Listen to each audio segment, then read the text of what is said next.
നമ്മുടെ ഈ കേരളത്തിൽ നമ്മളിപ്പോൾ ഏറ്റവും കൂടുതൽ കേൾക്കുന്നൊരു കാര്യമാണ് ആൺകുട്ടികൾക്ക് പെണ്ണ് കിട്ടാനില്ല എന്നുള്ളൊരു കാര്യം. ഇത് നമ്മുടെ ഒരു തമാശ പോലെയാണ് പറയുന്നതെങ്കിലും വളരെയധികം ഒരു സീരിയസ്നെസ് ഉള്ളൊരു ഇഷ്യൂ ആണിത്.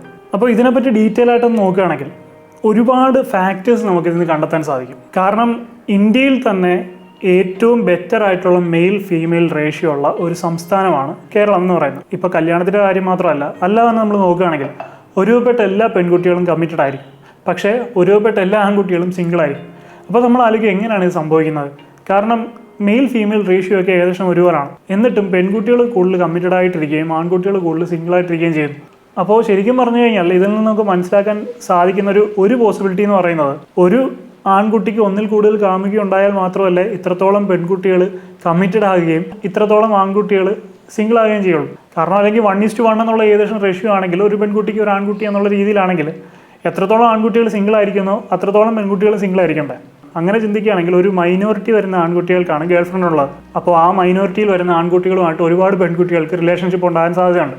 ഇനിയിപ്പോൾ കല്യാണത്തിൻ്റെ കേസിലേക്ക് വരികയാണെങ്കിൽ ആൺകുട്ടികൾക്ക് പെണ്ണ് കിട്ടാനില്ല. അതാണ് ഇപ്പോൾ കേരളത്തിൽ നേരിടുന്ന വലിയൊരു ഇഷ്യൂ എന്ന് പറയുന്നത്. ഇപ്പോൾ കേരളത്തിൽ നല്ലൊരു ശതമാനം ആൺകുട്ടികൾ വിദേശ രാജ്യങ്ങളിലേക്കും മറ്റ് പല സ്ഥലങ്ങളിലേക്കും ജോലിക്കായിട്ടും പഠനത്തിനായിട്ടൊക്കെ പോകുന്നുണ്ട്. ബാക്കിയുള്ള ആളുകളാണ് ഈ കേരളത്തിലുള്ളത്. സോ കല്യാണ മാർക്കറ്റിലേക്ക് വരുമ്പോൾ ഇപ്പോൾ പെൺകുട്ടിയുടെ വീട്ടുകാർ പ്രധാനമായിട്ടും നോക്കുന്നത് ആൺകുട്ടിയുടെ ജോലി എന്താണ്, അവൻ്റെ സാലറി എത്രയാണ്, ഈ ആൺകുട്ടിക്ക് ഈ പെൺകുട്ടിയെ സംരക്ഷിക്കാനുള്ള ശേഷി, ഒരു സാമ്പത്തിക ചുറ്റുപാടുകളൊക്കെ ഉണ്ടോ എന്നൊക്കെയാണ് പ്രധാനമായിട്ടും നോക്കുന്നത്. അപ്പോൾ ഇതൊക്കെ കഴിഞ്ഞിട്ടായിരിക്കും സ്വഭാവവും അല്ലെങ്കിൽ അങ്ങനെയുള്ള കാര്യങ്ങളൊക്കെ നോക്കുന്നത്. സോ അങ്ങനെ നോക്കുമ്പോൾ അവർ ഫസ്റ്റ് പ്രിഫറൻസ് കൊടുക്കുന്നത് ഒന്നെങ്കിൽ ഗവൺമെൻറ് എംപ്ലോയീസ് ആയിട്ടുള്ള ആളുകൾ, അല്ലെങ്കിൽ UK US അങ്ങനെയുള്ള വിദേശ രാജ്യങ്ങളിൽ ജോലി ചെയ്യുന്ന ആൺകുട്ടികൾ, ഇവർക്കായിരിക്കും ഫസ്റ്റ് പ്രിഫറൻസ് കൊടുക്കുന്നത്. അപ്പോൾ അതിനുവേണ്ടി ആ ഒരു മൈനോറിറ്റി വരുന്ന ആൺകുട്ടികൾക്ക് വേണ്ടി ഒരു പിടിവലിയാണ് നടക്കുന്നത്. അപ്പോൾ അങ്ങനെ പിടിവലി നടക്കുമ്പോഴാണ് കൂടുതൽ സ്ത്രീധനം ഓഫർ ചെയ്യുക, കൂടുതൽ ഡൗറിയൊക്കെ ഓഫർ ചെയ്ത് ആ ആൺകുട്ടികളെ സ്വന്തമാക്കാൻ നോക്കുന്നത്. ശരിക്കും പറഞ്ഞാൽ ഇതൊരു ഓപ്ഷൻ പോലാണ്. ഏറ്റവും കൂടുതൽ ആര് കൊടുക്കുന്നു അങ്ങോട്ടേക്ക് പോകുന്നുള്ളതാണ് എനിക്ക് തോന്നുന്നത്. ഈ പറയുന്ന ഈ മൈനോറിറ്റി കാറ്റഗറി ഗവൺമെൻറ് ജോബ്സ് ഉള്ള അല്ലെങ്കിൽ ഈ വിദേശ രാജ്യങ്ങളിലൊക്കെ എന്തെങ്കിലും ജോലിയുള്ള ആൺകുട്ടികളുടെ കാര്യമാണ് ഞാൻ പറയുന്നത്. അപ്പോൾ ഈ വലിയൊരു വിഭാഗം വരുന്ന പെൺകുട്ടികളെല്ലാം അങ്ങനെയുള്ള ആൺകുട്ടികൾക്കാണ് പ്രിഫറൻസ് കൊടുക്കുന്നത്. അപ്പോൾ അങ്ങനെ നല്ല ജോലിയുള്ള ഒരു ആൺകുട്ടിയെ അവൻ പറയുന്ന പൈസ കൊടുത്ത് വാങ്ങിച്ച് മകൾക്ക് കല്യാണം കഴിപ്പിച്ച് കൊടുക്കുന്നു. അപ്പോൾ അത് കഴിഞ്ഞ് കുറച്ച് കഴിയുമ്പോഴായിരിക്കും ഈ ആൺകുട്ടിക്ക് പോകുന്നത്, എനിക്ക് കിട്ടിയ ഓഫർ ശരിയായില്ല, എനിക്ക് കുറച്ചുകൂടി ഒരു ഓഫർ കിട്ടേണ്ടതായിരുന്നു, കുറച്ചുകൂടെയൊക്കെ സ്ത്രീധനം കിട്ടാൻ ഞാൻ അർഹനായിരുന്നു എന്ന് തോന്നുമ്പോൾ അപ്പോൾ അവിടെ പ്രശ്നങ്ങളും അതിൻ്റെ പേരിൽ വഴക്കുകളും സ്ത്രീധന പീഡനം അങ്ങനെയുള്ള ഓരോ പ്രശ്നങ്ങളുണ്ടാകും. ശരിക്കും പറഞ്ഞാൽ ഈ പെൺകുട്ടിയുടെ വീട്ടുകാർ തന്നെയാണ് ഇവരെ ഇങ്ങനെയുള്ള ഓരോ സാഹചര്യങ്ങളിലേക്ക് തള്ളിവിട്ടിട്ട് എൻ്റെ മോളെ സ്ത്രീധനം പറഞ്ഞ് പീഡിപ്പിച്ച് സ്ത്രീധനം ചോദിച്ച് എന്നൊക്കെ പറഞ്ഞ് കരയുന്നത്. അപ്പോൾ ചെയ്യാനുള്ളതെല്ലാം ചെയ്തു വെച്ചിട്ട് പിന്നെ ഇങ്ങനെ കിടന്ന് കരഞ്ഞിട്ട് എന്തെങ്കിലും കാര്യമുണ്ടെന്ന് തോന്നുന്നുണ്ടോ? ശരിക്കും പറഞ്ഞു കഴിഞ്ഞാൽ ഒരു കല്യാണ ആലോചന നടത്തുമ്പോൾ ഒരു ആൺകുട്ടിയുടെ ബേസിക് ആയിട്ട് നോക്കേണ്ട കാര്യം സ്വഭാവം എങ്ങനെയാണെന്നുള്ളതാണ്. നല്ല ക്യാരക്ടറാണോ, ക്രിമിനൽ ബാക്ക്ഗ്രൗണ്ട് ഉണ്ടോ, അത്യാവശ്യം വരുമാനമുണ്ടോ, ഇതൊക്കെയാണ് പ്രധാനമായിട്ട് നോക്കേണ്ടത്. മറ്റേത് നോക്കേണ്ടതെന്നല്ല ഞാൻ പറയുന്നത്, നോക്കിക്കോളൂ, പക്ഷേ പ്രധാനമായിട്ട് ഇതൊക്കെയാണ് നോക്കേണ്ടത്. പണത്തിന് വേണ്ടിയാണ് എൻ്റെ മകളെ കല്യാണം കഴിക്കുന്നത്, ഇങ്ങനെയുള്ള കാര്യങ്ങൾ ബേസിക്കായിട്ട് നോക്കുക. ഇതൊന്നും നോക്കാതെ എത്ര സ്വത്തുണ്ട് അല്ലെങ്കിൽ എത്ര വരുമാനമുണ്ട്, നിങ്ങൾ ആ ഒരു ഗ്രീഡിയായിട്ട് ഇങ്ങനെയുള്ള ഫിനാൻഷ്യൽ സ്റ്റാറ്റസ് നോക്കി പോകുമ്പോൾ നിങ്ങൾക്ക് കിട്ടുന്നതും അങ്ങനെയുള്ള ഫിനാൻഷ്യൽ സ്റ്റാറ്റസ് നോക്കി വരുന്ന ആളുകളെ ആയിരിക്കും. അല്ലാതെ നിങ്ങളുടെ മോളോടുള്ള സ്നേഹം കൊണ്ടോ അവളെ സംരക്ഷിക്കാനോ താല്പര്യം കൊണ്ടോ ഒന്നും ആയിരിക്കില്ല ചിലപ്പോൾ വരുന്നത്. സോ ഇത്രയും പൈസ കിട്ടുന്നുണ്ട്, അതിൻ്റെ കൂടെ ഒരു ബാധ്യതയായിട്ട് ചിലപ്പോൾ അത് നോക്കിയെന്ന് വരാം. നമ്മൾ ഈ നാട്ടിൽ എത്രയൊക്കെ ജെൻഡർ ഇക്വാലിറ്റി പറഞ്ഞാലും നമ്മുടെ നാട്ടിൽ ഒരിക്കലും ജെൻഡർ ഇക്വാലിറ്റി വരാൻ പോകുന്നില്ല എന്നുള്ളതാണ് സത്യം. പെൺവീട്ടുകാർ പ്രധാനമായിട്ട് നോക്കുന്ന ആൺകുട്ടിയുടെ ജോലി, ആൺകുട്ടിയുടെ സമ്പാദ്യം, ആൺകുട്ടിയുടെ വീട്.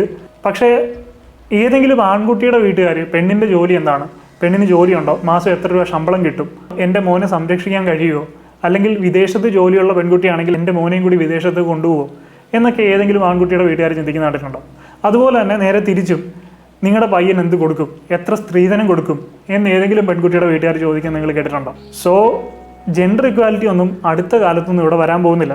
പിന്നെ ഈ മുറവിളി കൂട്ടുന്ന ജെൻഡർ ഇക്വാലിറ്റി എല്ലാം ഒരു വിഭാഗം ആളുകൾ അവർക്ക് കുറേ ബെനിഫിറ്റ്സ് നേടിയെടുക്കാൻ വേണ്ടി മാത്രം നടത്തുന്ന കാര്യമാണ്.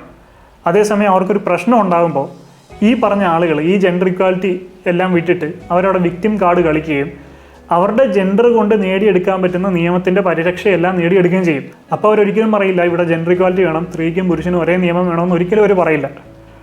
സോ ഇതൊക്കെ അപ്പോൾ ഉള്ള കാര്യങ്ങളുടെ ഒരു ബെനിഫിറ്റിന് വേണ്ടി മാത്രം ചെയ്യുന്ന കാര്യങ്ങളാണ്. ഇങ്ങനെയുള്ള കുറേ സോഷ്യലി ബെനിഫിറ്റ് കിട്ടുന്ന കാര്യങ്ങൾക്ക് ജെൻഡർ ഇക്വാലിറ്റി വേണമെന്ന് പറയും.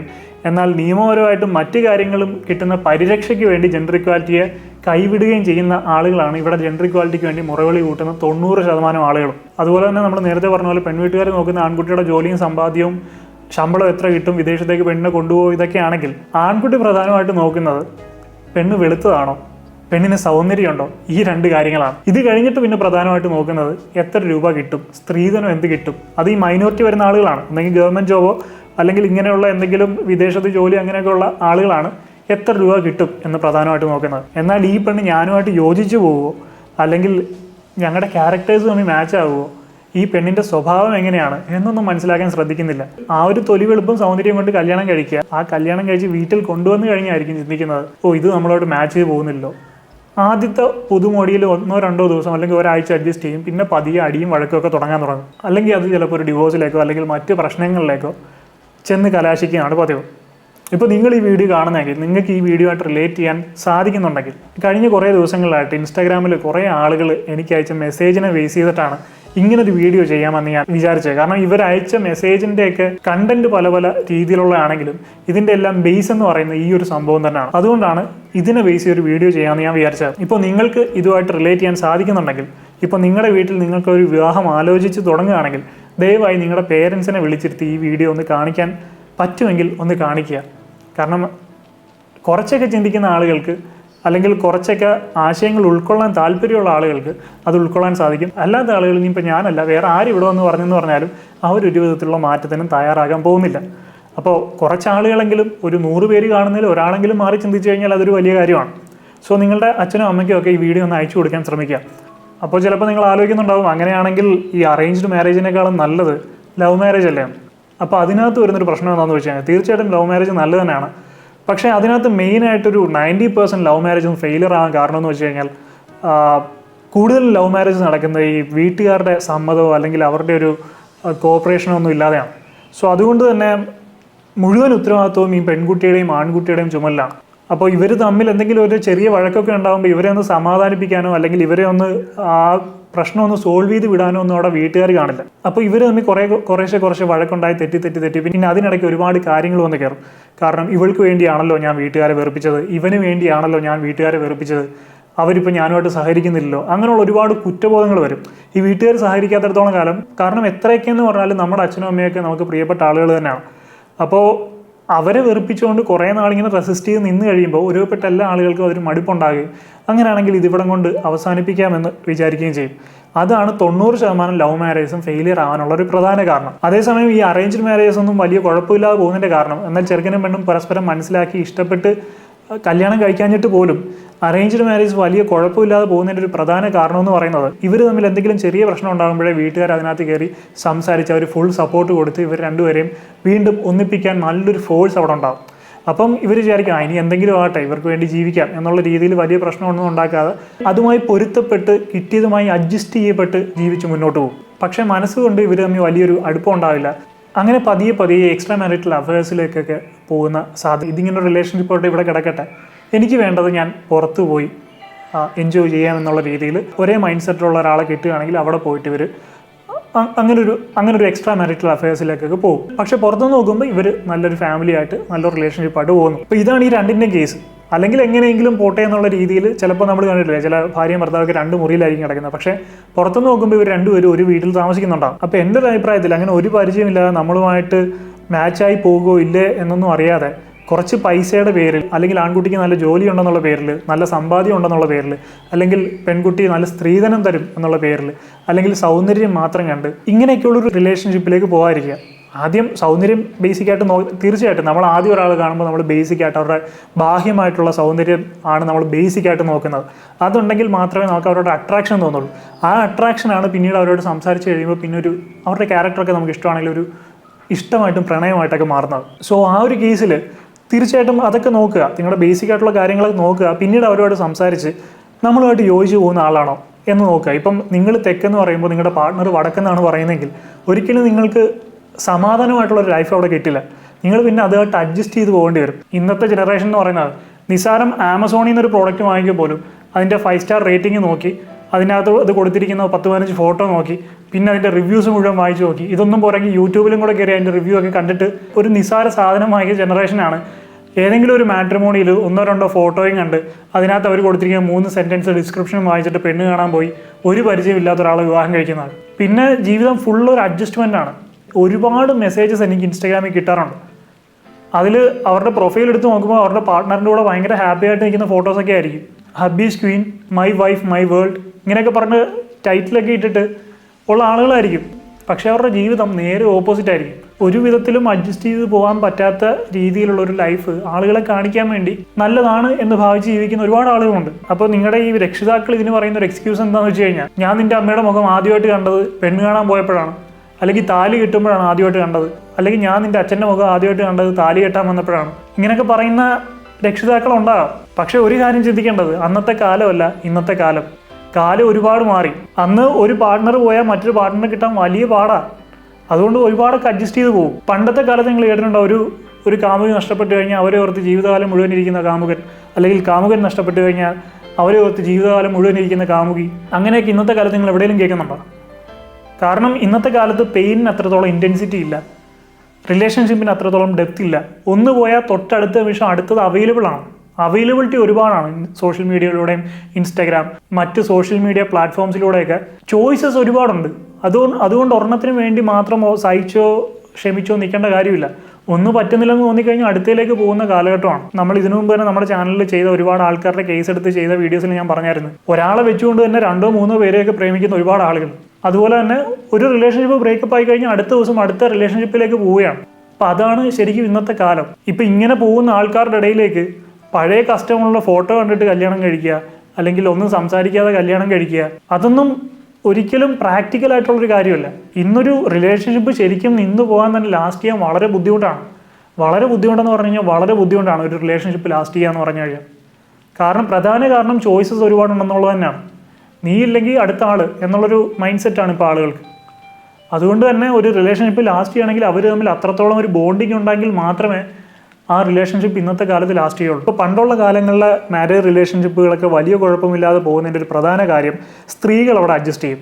കാരണം എന്ന് പറഞ്ഞു കഴിഞ്ഞാൽ സ്ത്രീകൾ ജനറ്റിക്കായിട്ട് അഡാപ്റ്റ് ചെയ്യാൻ വലിയ ഒരു കഴിവുള്ള, അവരുടെ ഒരു നേച്ചർ എങ്ങനെയാണ്, അവർ ഏത് സാഹചര്യത്തിലേക്ക് പോകുന്നു ആ സാഹചര്യവുമായിട്ട് അഡാപ്റ്റ് ആകാൻ കഴിവുള്ള ആളുകളാണ് സ്ത്രീകൾ. ഇപ്പോൾ നിങ്ങൾ തന്നെ നോക്കി, ഒരു റിലേഷൻഷിപ്പ് ഇപ്പോൾ ആത്മാർത്ഥമായിട്ടുള്ളൊരു പ്രണയം ബ്രേക്കായി കഴിയുമ്പോൾ ഒരാൺകുട്ടി ആ പെൺകുട്ടിയെ ജീവിതകാലം മുഴുവൻ ഓർത്തിരിക്കും. ഇപ്പോൾ പല സിനിമകളിലായിട്ട് നിങ്ങൾ കണ്ടിട്ടുണ്ട്, ഒരു കുഞ്ഞ് ജനിച്ച് കഴിയുമ്പോൾ പെൺകുഞ്ഞാണെങ്കിൽ തൻ്റെ പഴയകാല കാമുകിയുടെയൊക്കെ പേരിടുന്നത്. അത് ആണുങ്ങളുടെ സൈക്കോളജിയാണ്. അത് ആത്മാർത്ഥമായിട്ട് ഒരു ആൺകുട്ടി ഒരു പെൺകുട്ടിയെ സ്നേഹിച്ച് കഴിഞ്ഞാൽ അവർ മരണം വരെ ആ പെൺകുട്ടിയെ ഓർത്തിരിക്കും. എന്നാൽ പെൺകുട്ടികളുടെ സൈക്കോളജി എന്ന് പറയുന്നത് അവർക്കുണ്ടാകുന്ന സിറ്റുവേഷനുമായിട്ട് അഡാപ്റ്റായി പോവുക, ആ ഒരു രീതിയിലാണ് പെൺകുട്ടികളുടെ അവരുടെ ഒരു രൂപകൽപ്പന ചെയ്തിരിക്കുന്നത്. സോ അവരിപ്പം പുതിയൊരാളെ കല്യാണം കഴിച്ചു കഴിഞ്ഞാൽ കൂടുതലും ആ ആളുടെ ലോകത്തിലേക്ക് ചുരുങ്ങി അതുമായിട്ട് പൊരുത്തപ്പെട്ട് ജീവിച്ചു പോകും. അപ്പോൾ അതായിരുന്നു നമ്മുടെ ഒരു കസ്റ്റം, നമ്മുടെ ഒരു നാട്ടു നടപ്പെന്ന് പറയുന്നത് അതായിരുന്നു. എന്നാൽ ഇപ്പോഴത്തെ കാലത്ത് ഇക്വാലിറ്റി എന്നുള്ളൊരു ചിന്താഗതി വളരെയേറെ അവരെ സ്വാധീനിച്ചിട്ടുണ്ട്. അതുകൊണ്ട് തന്നെ അവർ അഡാപ്റ്റ് ആകുന്ന കാര്യം വളരെയധികം സംശയമാണ്. ഇപ്പം നമ്മുടെ ക്യാരക്ടറുമായിട്ട് നേരെ ഓപ്പോസിറ്റുള്ള ഒരാളെ വിവാഹം കഴിച്ച് അയാളെ നമ്മുടെ രീതിയിലേക്ക് മാറ്റിയെടുക്കാൻ ശ്രമിക്കുന്നതിനേക്കാളും നല്ലത് നമ്മുടെ ടേസ്റ്റുമായിട്ട് യോജിച്ച് പോകുന്ന ഒരാളെ കണ്ടെത്തി അങ്ങനെ ഒരാളെ വിവാഹം കഴിക്കുന്നതാണ്. സോ അതുകൊണ്ട് തന്നെ അവർ തമ്മിലൊരു പ്രശ്നം ഉണ്ടാവില്ല, ഇയാൾക്കൊരു കുറ്റബോധം ഉണ്ടാവില്ല, ഞാൻ അവർക്ക് വേണ്ടി മാറിയല്ലോ, എൻ്റെ വ്യക്തിത്വം കളഞ്ഞല്ലോ എന്നുള്ളൊരു കുറ്റബോധമൊന്നും ഉണ്ടാവില്ല. അവരുടെ സ്വഭാവം ഇതാണ്, നിങ്ങളുടെ സ്വഭാവം ഇതാണ്, രണ്ടുപേരും തമ്മിൽ നല്ല മാച്ചാണ്. സോ അത് ഹാപ്പി ആയിട്ട് മുന്നോട്ട് പോകാൻ സാധ്യതയാണ്. അപ്പം എൻ്റെ അഭിപ്രായത്തിൽ ഏറ്റവും നല്ലൊരു റിലേഷൻഷിപ്പ് എന്ന് പറയുന്നത് പെൺകുട്ടിയും ആൺകുട്ടിയും പരസ്പരം സംസാരിച്ച് അവരുടെ പൊരുത്തപ്പെട്ട് പോവുകയാണെങ്കിൽ വീട്ടുകാരും കൂടി അതിനെ സപ്പോർട്ട് ചെയ്ത് നല്ല രീതിയിൽ വീട്ടുകാരുടെ സപ്പോർട്ടോടു കൂടി നടക്കുന്ന വിവാഹമാണ് ഏറ്റവും ബെസ്റ്റ് എന്ന് പറയുന്നത്. അതിനകത്ത് പ്രശ്നങ്ങൾ ഉണ്ടാകാനുള്ള സാധ്യത വളരെയധികം കുറവാണ്. പക്ഷേ ഈ രണ്ട് വിവാഹത്തിലും, ഈ പ്രേമവിവാഹമായാലും അല്ലെങ്കിൽ ഒരു പ്യുവർ അറേഞ്ച് മാരേജ് ആണെങ്കിലും അതിനകത്ത് തീർച്ചയായിട്ടും പ്രശ്നങ്ങളുണ്ടാകും. പ്രേമവിവാഹത്തിൽ വെളിയിൽ നിന്നുള്ള എക്സ്റ്റേണൽ സപ്പോർട്ട് ഇല്ലാത്തതുകൊണ്ട് അധിക നാളത് നീണ്ടു നിൽക്കാനുള്ള സാധ്യത കുറവാണ്, പെട്ടെന്ന് തല്ലിപ്പിരിഞ്ഞു പോകും. എന്നാൽ അറേഞ്ച്ഡ് മാരേജിൽ അവർ തമ്മിൽ യോജിച്ച് പോകത്തില്ലെങ്കിലും ഈ വീട്ടുകാരുടെ ഒരു സപ്പോർട്ടും അവരുടെ ഇവരെ തമ്മിൽ ചേർത്ത് പിടിക്കാനുള്ളൊരു ബോണ്ട്, ആ ഒരു പവറുള്ള കാരണം എങ്ങനെയെങ്കിലും ഒക്കെ ആയി പോട്ടെ എന്നുള്ള രീതിയിൽ ആ അറേഞ്ച്ഡ് മാരേജ് എന്നുള്ളൊരു ആ ചെയിനകത്ത് നിന്നുകൊണ്ട് കഷ്ടപ്പെട്ട് ഇഷ്ടപ്പെട്ട് സഹിച്ച് ജീവിച്ച് ടോളറേറ്റ് ചെയ്ത് മുന്നോട്ട് പോകുന്നു. ഇതാണ് ശരിക്കും നടക്കുന്ന കാര്യങ്ങൾ. ശരിക്കും പറഞ്ഞു കഴിഞ്ഞാൽ ഒരു 70% ആളുകളും അവരുടെ ദാമ്പത്യ ജീവിതത്തിൽ ഹാപ്പി അല്ല എന്നുള്ളതാണ് സത്യം. പിന്നൊരു കാര്യം എന്ന് പറഞ്ഞാൽ വേറൊരു മെസ്സേജ് ആണ്, ഒരു പെൺകുട്ടിയുടെ മെസ്സേജാണ്. അതായത് ഒരു പയ്യൻ ഈ കുട്ടിയുടെ പുറകെ സ്ഥിരമായിട്ട് നടന്ന് ഏകദേശം 1.5 വർഷത്തോളം ഈ കുട്ടിയുടെ പുറകെ നടന്നിട്ട് ഈ കുട്ടി ഇഷ്ടമാണെന്ന് പറയുന്നു. അങ്ങനെ അവർ റിലേഷൻഷിപ്പിലാവും.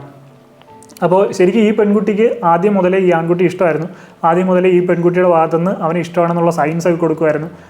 എപ്പോഴും ഇവനെ നോക്കുകയും ഇവനെ നോക്കി ചിരിക്കുകയും അങ്ങനെയുള്ള ഇഷ്ടമാണെന്നുള്ള രീതിയിലുള്ള സൈൻസൊക്കെ ഈ ആൺകുട്ടിക്ക് കൊടുക്കുമായിരുന്നു. അങ്ങനെയാണ് ഇവൻ ഈ പെൺകുട്ടിയായിട്ട് അട്രാക്റ്റഡായി ഈ പെൺകുട്ടിക്ക് ഇവനെ ഇഷ്ടമാണെന്ന് ഇവന് തോന്നിയിട്ട് ഇവൻ ഇങ്ങനെ വന്ന് പ്രൊപ്പോസ് ചെയ്യുകയും, പക്ഷേ ഈ പെൺകുട്ടി ആദ്യം ഇഷ്ടമല്ല എന്ന് പറയുകയും കുറേ ഇവനെ പുറകെ നടത്തുകയൊക്കെ ചെയ്തു. അപ്പോൾ ഈ പെൺകുട്ടി തന്നെ പറഞ്ഞാണ് ആദ്യം ഈ പെൺകുട്ടിക്ക് ഇവന് ഇഷ്ടമായിരുന്നു, പക്ഷേ ആദ്യമേ കയറി ഇഷ്ടം പറഞ്ഞു കഴിഞ്ഞാൽ നമ്മുടെ ഒരു വില പോകുമല്ലോ എന്ന് കരുതിയാണ് പറയാൻ ഞാൻ. എന്നിട്ട് ഇപ്പോൾ പ്രശ്നം എന്താണെന്ന് വെച്ച് കഴിഞ്ഞാൽ ഇപ്പോൾ റിലേഷൻഷിപ്പിലായി ഏകദേശം ഒരു 6 മാസം കഴിഞ്ഞപ്പോൾ ഈ പയ്യൻ വലിയൊരു ഇൻട്രസ്റ്റ് ഒന്നും ഈ കുട്ടിയോട് കാണിക്കുന്നില്ല. എന്തെങ്കിലും വിളിച്ചു കഴിഞ്ഞാൽ ദേഷ്യപ്പെടുക, അവോയ്ഡ് ചെയ്യുക, അങ്ങനെയുള്ള കാര്യങ്ങളൊക്കെയാണ് ചെയ്യുന്നത്. അപ്പോൾ അതിൻ്റെ ഒരു ബേസിക് സൈക്കോളജി എന്ന് പറയുന്നത്, നിങ്ങളൊരാളെ കുറേ നാളിട്ട് പുറകെ നടത്തി കഴിഞ്ഞിട്ട് നിങ്ങൾ ഇഷ്ടമാണെന്ന് പറയുന്നു, അത് കഴിഞ്ഞ് ഇയാൾ നിങ്ങളെ അടുത്തറിഞ്ഞ് കഴിയുമ്പോൾ അവർ വിചാരിക്കുന്നു ഇത് ഇത്രേ ഉള്ളായിരുന്നോ, അല്ലെങ്കിൽ എന്താണ് നിങ്ങളുടെ ബേസ് ക്വാളിറ്റി, അത് അവർ മനസ്സിലാക്കും. അപ്പോൾ അവർക്കൊരു ചിന്തയുണ്ടാകുന്നു, ഇതിനു വേണ്ടിയാണോ ഞാൻ ഇത്രയും നാൾ വലഞ്ഞത്, ഇതിനു വേണ്ടിയിട്ടാണോ ഇവളെന്നെ ഇത്രയിട്ട് വലിപ്പിച്ചത് എന്നവർക്ക് തീർച്ചയായിട്ടൊരു ഫീലിംഗ് ഉണ്ടാകുന്നു. അപ്പോൾ പതിയെ ഇവർക്ക് ഇത്രയൊന്നും ഇമ്പോർട്ടൻസ് കൊടുക്കേണ്ട കാര്യമില്ല എന്നവർ മനസ്സിലാക്കിയിട്ട് പതിയെ അവരവരുടെ ആ ഒരു ബേസിക് നേച്ചറിലേക്ക് തിരിച്ചു പോകുന്നു. ഇതാണ് അതിൻ്റെ ബേസിക് ആയിട്ടുള്ളൊരു കാര്യം എന്ന് പറയാം. പിന്നെ പതിയെ ഈ ആൺകുട്ടികളുടെ മെൻറ്റാലിറ്റി വെച്ച് പതിയെ അവർക്ക് ഒരു വൈരാഗ്യ ബുദ്ധി വരും. ഇവളെന്നെ കുറേ ഇട്ട് വലിപ്പിച്ചതല്ലേ, എന്നെ കുറേ പുറകെ നടത്തിയല്ലേ എന്നൊക്കെയുള്ളൊരു മൈൻഡ് വരും. പിന്നെ അവർ പതിയെ അവരുടേതായിട്ടുള്ള റിവെഞ്ച് ചെയ്യാൻ തുടങ്ങും. അവരത് അറിഞ്ഞുകൊണ്ട് ചെയ്യുന്നതല്ല, പക്ഷേ അവരുടെ മൈൻഡ് പോലും അറിയാതെ അവർ തിരിച്ച് ചെയ്യുന്നതാണ്. എന്നെ ഇട്ട് കുറേ ബുദ്ധിമുട്ടിച്ചെങ്കിൽ ഇവളും കുറേ അനുഭവിക്കട്ടെ എന്നുള്ള രീതിയിൽ ആ ഒരു റിവെഞ്ച് മെൻറ്റാലിറ്റി അവർക്ക് വരും. സോ അതുകൊണ്ട് പെൺകുട്ടികൾ ചിന്തിക്കേണ്ട ഒരു കാര്യം, നിങ്ങൾക്ക് ഇഷ്ടമല്ലെങ്കിൽ ഇഷ്ടമാണെന്നുള്ള രീതിയിലുള്ള സിഗ്നൽസ് കൊടുക്കാതിരിക്കുക. ഇനി ഇഷ്ടമാണെങ്കിൽ കുറച്ച് അയാളുമായിട്ട് സംസാരിച്ചതിന് ശേഷം അയാളോട് വ്യക്തമായിട്ട് പറയുക, എനിക്ക് നിങ്ങളെ അറിയില്ല, എന്താണെന്ന് അറിയില്ല, നിങ്ങളെ കണ്ടപ്പോൾ എനിക്ക് ഇഷ്ടപ്പെട്ടു, പക്ഷേ ഒരു ഇഷ്ടം എന്നുള്ള കാര്യം പറയണമെങ്കിൽ എനിക്ക് തീർച്ചയായിട്ടും നിങ്ങളുടെ സ്വഭാവം കാര്യങ്ങളൊക്കെ അടുത്തറിയണം എന്ന് പറഞ്ഞിട്ട് അയാളുമായിട്ടൊന്ന് സംസാരിച്ച് നോക്കുക. സംസാരിച്ച് നിങ്ങൾക്ക് ഓക്കെ ആണെന്നുണ്ടെങ്കിൽ ഇഷ്ടമാണെന്ന് പറയുക. അല്ലാതെ ഒരു സൈഡിൽ ഇഷ്ടമാണെന്നുള്ള സൈൻ കൊടുത്തിട്ട് അവരെ പുറകെയിട്ട് വലിപ്പിച്ച് കഷ്ടപ്പെടുത്തിയിട്ട് മറ്റൊരു സൈഡിൽ അവർ നേരിട്ട് വന്ന് ചോദിക്കുമ്പോൾ ഇഷ്ടമല്ല എന്ന് പറഞ്ഞ് അവരിട്ട് വലിപ്പിക്കാതിരിക്കുക. ആ ഒരു കാര്യം പ്രധാനമായിട്ട് ശ്രദ്ധിക്കുക. കാരണം അങ്ങനെ ഉണ്ടാകുന്ന ഒരു റിലേഷൻഷിപ്പ് ഒരിക്കലും നല്ല രീതിയിൽ ലാസ്റ്റ് ചെയ്യില്ല. ഒരു എക്സ്റ്റെൻഡ് കഴിയുമ്പോൾ അവർ തീർച്ചയായിട്ടും അവരുടെ ആയിട്ടുള്ള ആ ഒരു ക്വാളിറ്റി കാണിക്കും, അവരുടെ ആയിട്ടുള്ള ഒരു ദേഷ്യം, അവരുടെ ആയിട്ടുള്ള ഫ്രസ്ട്രേഷൻ അവർ വെളിയിൽ കാണിക്കും. സോ കുറേ കാര്യങ്ങൾ ഈ വീഡിയോയിൽ പറയണമെന്ന് വിചാരിച്ചു. പറയാൻ സാധിച്ചോ എന്നെനിക്കറിയില്ല, കാരണം ഞാൻ ഒന്നും നോട്ട് ചെയ്ത് വെക്കാതെ ഡയറക്റ്റ് ഈ വീഡിയോ ചെയ്യുമായിരുന്നു. അപ്പോൾ എന്തെങ്കിലുമൊക്കെ പോയിന്റ്സ് വിട്ടിട്ടുണ്ടാവും. അങ്ങനെ എന്തെങ്കിലും പോയിന്റ്സ് വിട്ടുപോയിട്ടുണ്ടെങ്കിൽ മറ്റൊരു വീഡിയോ ചെയ്യുമ്പോൾ അതിനകത്ത് ഞാനത് ഉൾപ്പെടുത്താം. സോ എന്തായാലും ഈ ഒരു വീഡിയോ നിങ്ങൾക്ക് ഇഷ്ടപ്പെട്ട് കാണും എന്ന് ഞാൻ പ്രതീക്ഷിക്കുന്നു. If you find this video helpful, please like, share and subscribe my channel, and please don't forget to enable the bell button. I'll see you in my next video. I'm Adil Hussain signing off.